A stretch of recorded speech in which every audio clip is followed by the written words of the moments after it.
ఓం శ్రీ గురుభ్యో నమః.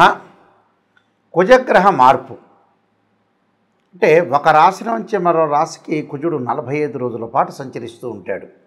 సహజంగా ఇవన్నీ కూడా గోచారరీత్యా చెప్పబడే ఫలితాలు అంటారు. ఇక్కడ కుజగ్రహ మార్పు అనేది ఏ విధంగా ఉండబోతుంది ద్వాదశ రాశుల్లో తెలుసుకునే ముందు కుజుడు ఏ రోజున మారుతున్నాడో మనం తెలుసుకోవాలి. ముఖ్యంగా కుజగ్రహం వచ్చేటప్పుడు సెప్టెంబర్ 13వ తారీఖున రాత్రి 9:23 కన్యారాశి నుంచి తులారాశిలోకి సంచారం చేస్తారు.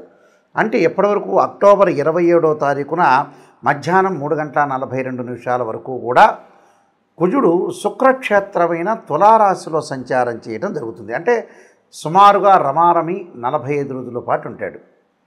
అంగారగ్రహం యొక్క కారకత్వాలు మనం తెలుసుకోవాలిగా ముందు. ఇవన్నీ కూడా గోచారరీత్యా చెప్పబడే ఫలితాలు. This is the transit system అంటారు.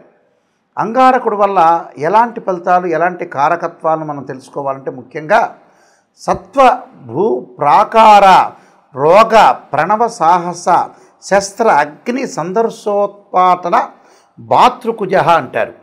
అంటే ఏదైతే మనం కుజగ్రహం యొక్క కారకత్వాలు తెలుసుకుంటే కుజుడు ఎలాంటి ఫలితాన్ని ఇస్తుందో మనం శాస్త్రం ద్వారా తెలుసుకున్నట్టు ఉంటుంది.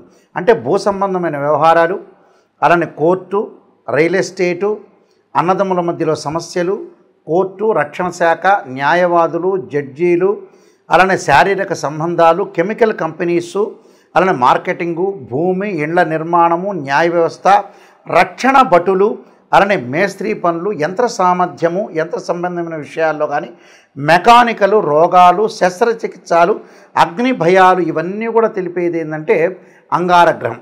సాధారణంగా చాలామంది కూడా అంగారగ్రహం గురించి అన్నదమ్ముల మధ్యలో కానీ కోర్టు సమస్యలు కానీ వచ్చే అవకాశాలు అనేవి ఎక్కువగా ఉంటాయి.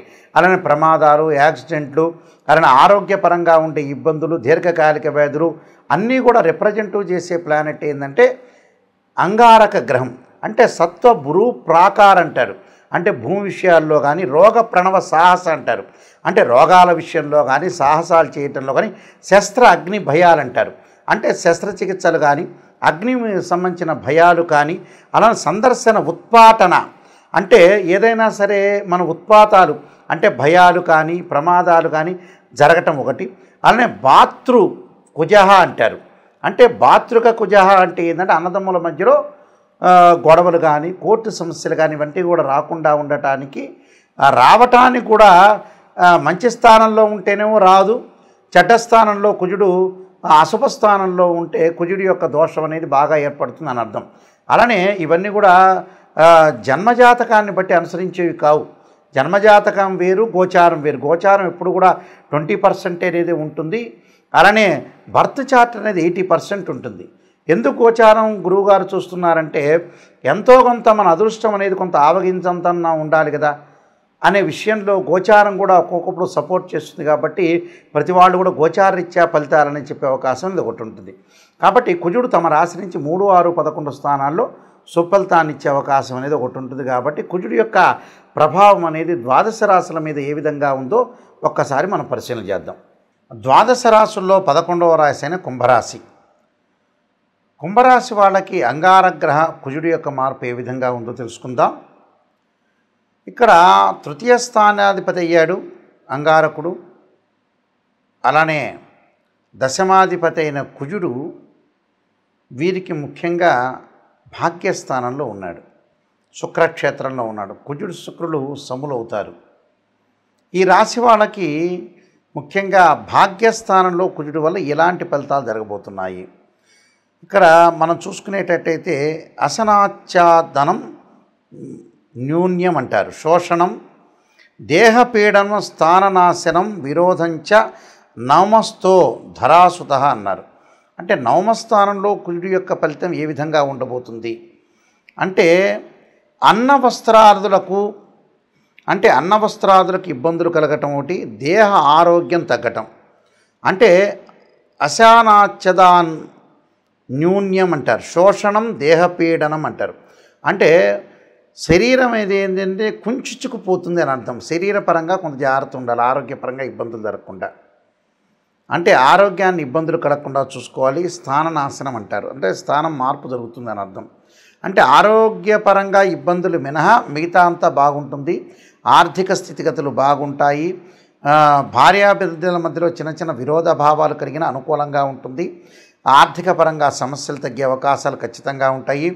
అలానే ఎంత సొమ్ము వచ్చినా కూడా కొంత దాచిపెట్టుకునే అవకాశం అనేది ఖచ్చితంగా చూసుకోవాలి. పాత బాకీలు కొన్ని ఇబ్బందులు కలిగే అవకాశాలు ఎక్కువ ఉంటాయి. అలానే పాత బాకీలు కూడా వీళ్ళు తీర్చే అవకాశాలు అనేవి ఎక్కువగా ఉంటాయి.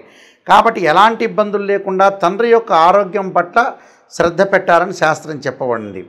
అంటే మనం ఏదైతే స్థానంలో ఉంటామో ఎలాంటి విరోధ భావాలు కలగకుండా వృత్తి ఉద్యోగ వ్యాపార రంగాల్లో కొంత అనుకూలంగా ఉన్న డబ్బులు ఖర్చు అయ్యే సూచనలు ఒకటి. ఆరోగ్యం డబ్బులు ఎందుకు ఖర్చు అవుతాయి, ఆరోగ్యపరంగా ఇబ్బందులు కలిగి డబ్బులు ఖర్చు అయ్యే సూచనలు ఉంటాయి కాబట్టి కొద్దిగా జాగ్రత్తగా ఉండాలి. దేహపీడం స్థాన నాశనం విరోధంచ నవమస్తో అంటారు. నవమస్తో ధరా సుత అంటారు. అంటే ఎలాంటి ఇబ్బందులు కలగకుండా చూసుకోవాలి, ఎలాంటి ప్రాబ్లమ్స్ రాకుండా చూసుకొని ముందుకు వెళితే మనకు అనుకూలంగా ఉండే అవకాశాలు ఎక్కువ ఉంటాయని శాస్త్రం చెప్పబడింది. అంటే ఎలాంటి అన్నదమ్ముల మధ్యలో ఇబ్బందులు కలగకుండా దేహ ఆరోగ్యం అంటే అన్నదమ్ముల మధ్యలో పిత్రార్జితం విషయంలో కోర్టు సమస్యలు రాకుండా చూసుకోవాలి. ఆరోగ్యం అనేది ఇబ్బందులు కలగకుండా చూసుకోవాలి. తండ్రి ఆరోగ్యం పట్ల శ్రద్ధ పెట్టాలి. ఎందుకు గురువుగారు ఇలా చెబుతున్నారు నెగిటివిటీ అంటే నిజాన్ని చెప్తే మీరు జాగ్రత్త పడతారు. నేను అబద్ధం చెప్పాను అనుకోండి, బ్రహ్మాండంగా ఉంది మీరు అద్భుతంగా ఉండని చెబితే వేస్ట్ నేను చెప్పడం రాసి ఫలితం. కాబట్టి ఖచ్చితంగా ఆరోగ్యపరంగా ఇబ్బందులు కలిగే సూచనలు రాకుండా చూసుకోండి. నేను ఏదైతే చెబుతున్నానో దాన్ని స్టాప్ చేస్తున్నాను. స్టాప్ చేయటం వల్ల ఏంటంటే మిమ్మల్ని సేవ్ చేసిన వాడిని అవుతా. నిజాన్ని చెప్పడం అనేది చాలా ఇంపార్టెంట్ ఇక్కడ. ఇప్పుడు నిజం అనేది చాలా ఇంపార్టెంట్, నిప్పు లాంటిది. కొద్దిగా మీరు జాగ్రత్త పడ్డారనుకోండి, భార్య బిడ్డలతో విరోధ భావాలు అనేవి ఉన్నాయి. ఎందుకని విరోధ భావాలు శాస్త్రంలో చెప్పారు కంటే విరోధ భావాలు కలగకుండా భార్య యొక్క అభిప్రాయాన్ని గౌరవించండి. భార్య ఏదైతే ఆడవాళ్ళు ఉన్నారో భర్త యొక్క అభిప్రాయాన్ని కూడా గౌరవించండి. విరోధ భావాలు కలగకుండా చూసుకోండి. ఏదో ఒక మాట భర్త అన్నాడు, ఒక మాట భార్యను సర్దుబాటుతనం చేసుకోండి. ఆరోగ్యపరంగా చిన్న ఇబ్బంది ఉన్నా కూడా భగవంతుని యొక్క ఆరాధన చేయండి, డాక్టర్ని కన్సల్ట్ కాండి. ఇందువల్ల ఏమవుతుంది, మిమ్మల్ని నేను సేవ్ చేసిన వాళ్ళు అవుతాను. తండ్రి యొక్క ఆరోగ్యం, దేహాన్ని ఇచ్చాడు కాబట్టి తండ్రి చాలా ఇంపార్టెంట్ కాబట్టి ఆయన యొక్క ఆరోగ్యాన్ని కూడా చూడండి. మీరు కేవలం భగవంతుడే కాదు, తల్లిదండ్రులనే. అందువల్లే మాతృదేవో భవ అన్నారు, పితృదేవో భవ అన్నారు.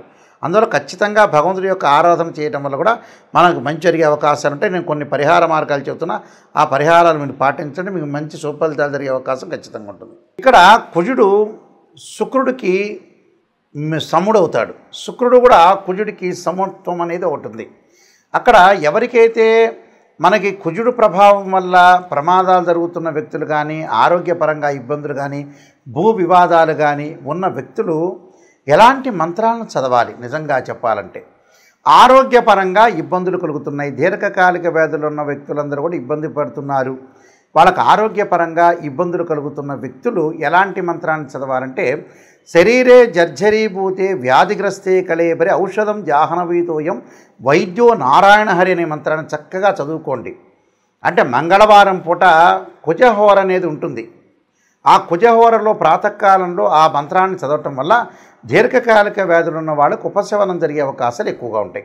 అలానే గురువుగారండి, నాయకంటి గారు నాకు ప్రమాదాలు జరుగుతున్నాయండి అని చెప్పేవాళ్ళు తప్పకుండా అంగారకాయుధే శక్తి హస్తాయి ధీమే తన్నో భౌమ ప్రచోదయాత్ అనే అంగారక గాయత్రి మంత్రాన్ని మనం చదువుకోవటం వల్ల చాలా మంచి జరిగే అవకాశాలు ఉంటాయి. అది ఉదయం పూట కుదిరితే ఉదయం పూట చదవండి, లేకపోతే సాయంత్రం పూట అయినా చదువుకోవచ్చు, దాని తప్పేమీ లేదు. అలానే మాకు భూ వ్యవహారాలు ఉన్నాయి, భూమికి సంబంధించిన పంచాయతీలు ఉన్నాయి, అన్నదమ్ముల మధ్యలో గొడవలు జరుగుతున్నాయి అనే వ్యక్తులు తప్పకుండా వాళ్ళు చదవాల్సిన మంత్రం ఏంటంటే, వీలైతే తెలిసిన వాళ్ళు, వేదమంత్రం తెలిసిన వాళ్ళు తప్పకుండా భూసూక్త పారాయణం చేయటం కానీ, ఒకవేళ వేదమంత్రం మాకు తెలియదండి, మేము వేదం నేర్చుకోలేదు అని చెప్పిన వ్యక్తులు, అలాంటి వ్యక్తులు ఏం చేయాలంటే తత్పురుషా విద్యే మహాసేనాయుధీమే తన్నో షణ్ముఖ ప్రచోదయాత్ అనే మంత్రంతో పాటు నాగరాజాయుధే పృథ్వీధరాయుధీమే తన్నో సర్ప ప్రచోదయాత్ అనే మంత్రాన్ని, ఈ రెండు మంత్రాలు చదువుకోవాలి మంగళవారం పూట. చదువుకోవటం వల్ల కోర్టు సమస్యలు, అన్నదమ్ముల మధ్యలో గొడవలు, భూ వివాదాలు పరిష్కారం జరిగే అవకాశాలు ఖచ్చితంగా ఉంటాయి. అలానే కుజదోషం వల్ల వివాహం కాలేదనే వ్యక్తులు కూడా చాలామంది ఉంటారు. జన్మజాతకంలో 2, 4, 7, 8, 12 స్థానంలో కుజుడు ఉంటే కుజదోషం అని, 13 నక్షత్రాల కుజదోషం వర్తించదు. ఆ వర్తించని వాళ్ళు చదవక్కర్లేదు, వర్తించే వాళ్ళు ఉంటారు. కొన్ని రాసుల వాళ్ళకి కుజదోషం ఉంటుంది, కొన్ని రాసుల వాళ్ళకి కుజదోషం ఉండదు. కొన్ని లగ్నాల వాళ్ళ కుజదోషం ఎగ్జంప్షన్ ఉంటుంది, కొన్ని లగ్నాల వాళ్ళ ఎగ్జంప్షన్ ఉండదు. అలాంటి వ్యక్తులు ఏమి చదవాలి అనంటే అంగారకుడి యొక్క ఆరాధన చెయ్యాలి. ఎలాంటి ఆరాధన చేయాలి? మరి అంగారకుడు అంటే కందులు దానం చేయటం మంగళవారం, ఎర్రని వస్త్రము, ఎర్రని గొడుగులు, ఎర్రని చెప్పులు దానం చేయటంతో పాటు అంగారకుడి యొక్క అభిషేకాన్ని చేయాలి. అంగారకుడు అంటే మనకి శివాలయంలో నవగ్రహాలు ఉంటాయి. ఆ నవగ్రహాలు అంగారకుడు ఉంటాడు. పంచామృతంతో, పండరసంతో, చెరుకు రసంతో, దానితో పాటు ముఖ్యంగా మనం ఎలాంటి అభిషేకం చేయాలి అంటే అంగారక పాశుపతాస్త్ర రుద్రాభిషేకం అని ఒకటి ఉంటుంది 10 శివలింగాలకి.